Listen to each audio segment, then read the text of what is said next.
Welcome to Retro Scale Modelling. This is part 23 of the DeAgostini Star Wars Millennium Falcon build. In this part, I'm going to be adding more to the framework of the Falcon and putting on the various little bits and pieces. So let's jump into this and see how I get on. So I'm going to be starting off with issue 73. And this issue comes with another blueprint to show you where the mandibles are going to be going on the main structure. So you can see them highlighted in the red colour. And of course that's what I'm going to be concentrating on now, building the mandibles. Now needless to say, there's two mandibles to build. Each one is built almost exactly the same way by the looks of it. So I'm only going to be concentrating on the videos on one mandible. There's no point in showing you both mandibles get made because they're practically identical. The only difference is some little add-on parts to the main body once they're actually built. But the build process itself is just the same. So I'm connecting the two main frames together using a two-hole bracket here. And then going on to the last piece with the same connectors. And then once that's done, I'm putting on the end piece first of all. There's little lugs that line up with the location points on the frame, and it just pushes in before needing to be held on with some screws. So it's on to issue 74. And in this part, I'll be building the recesses which go inside the Falcon. First of all, I'm using Tamiya's XS53 neutral grey, and this is the base colour that I've chosen. Just painting in between the parts. I'm not putting this on neatly at all. I want it to be rough and ready because it needs to show that it's a working part. And while the part's drying, I'm going to place on a little bit more plating. This is for the underside of the mandible. And as you can see, it's made up in the same way, with the framework going onto the plate, then held in with some screws. On to issue 75, and I'll be carrying on the work on the mandible in this issue. So I have the next set of recess components to build up. So these are getting painted in the same way as the other one that you saw. And also the upper framework as well, I'm making up. And as you can see as well, it's much the same with the lower framework. So now it's time to start putting in the little details into the recessed area. Now there's various components. Each recess area has different components inside it, but it's all much the same. It's just little pipes and levers that go inside. Being careful again which order I place them in, because some parts will overlap.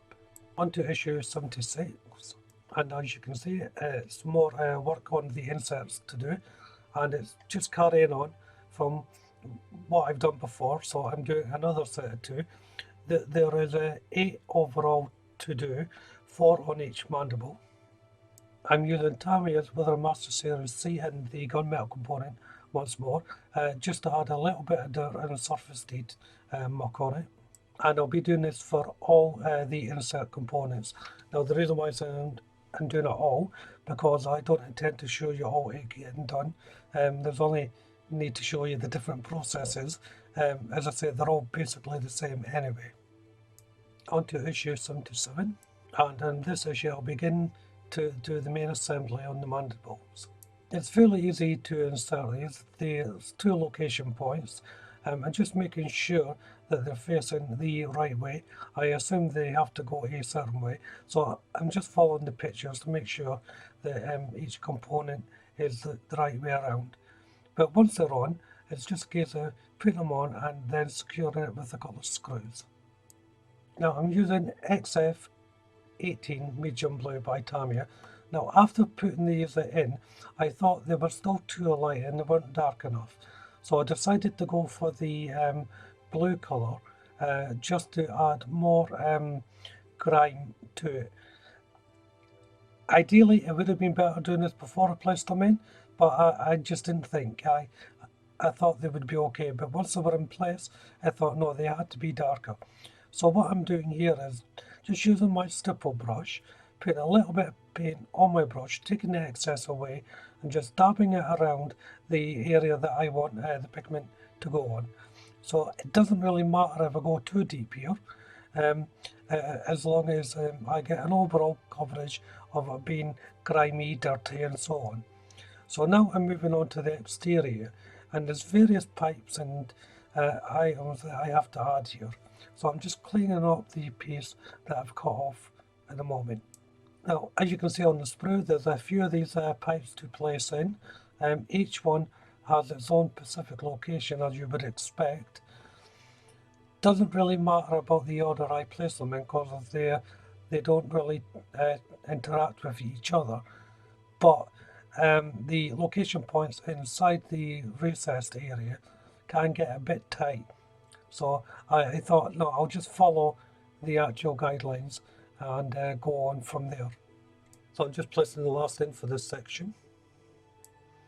And now that most of the parts are in on that, I can see the blue standing out really well compared to what it would have been like if I left it just the patchy work that I had before. So I'm glad I placed in the other colour. Onto issue 78, and in this issue I'll be joining up the two halves of the mandible. And the first thing I have to do is build in the side walls of the unit. Now this is made up of a series of long panels here, but they're very easy to install. On the frame itself there's a little 90-degree lugs to fit these against on, and then they're just held together with some screws. And I should say, so far this has been the easiest part of the build for the frame. These went in beautifully. Once I was able to get one lined up, which took next to no time of it, the screw went in without any issue, and all the rest just lined up fantastically well. It didn't take any time whatsoever to build this section. So that's all the side walls built, and then it's just a matter of placing the component on top of it and matching up the lugs. I have to make sure that the lugs fit inside the framework, not outside, and that too is then secured with a screw. Now I had a little bit more difficulty aligning these ones up just because I had to get all the pins inside. But once they were inside, it was easy enough to get them connected. And once I'd done that, I just connected 4 corners first to make sure the unit wouldn't move before placing all the other screws in. And I'm just placing the last screw in now. So that's the main unit built up so far. Next was to place on the panels. Now these only go in a certain way, but it's still good to dry fit them to make sure that I knew exactly where everything was going. And then I'm just fitting the last side panel now. And on to issue 79. And this issue's got 1 or 2 little items that I have to put on the sides, as well as putting in some lights. So each side has various little components to put on. There's a lot to put on, but the majority are absolutely tiny. And the simple problem with my camera, I can't really pick them up. So I'm going to skip most of it. But all it is putting these little tiny parts on in the locations. I will try and go into more detail when I do the second mandible.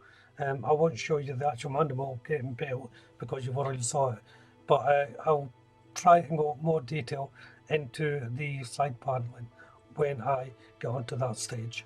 And onto the side mount, the front mounting, there's a couple of little panels to be placed on the main unit first of all, and then the circuit board for the LED light just sits inside this mount there, held together with 4 screws. I'll then try and get this wire threaded through the mandible, and once I've got it through, I'm just using a little bit of super glue and normal cement just to put the front paneling into place. And this is will end part 23. It's a little bit longer than normal video, but I wanted to get all this mandible in. So if you haven't done so already, why don't you check out the channel for my other builds. If you subscribe to the channel, make sure you hit that notification bell. hit that like button, of course leave a comment, and don't forget to share the video. But for now, thank you all very much for watching. Bye bye.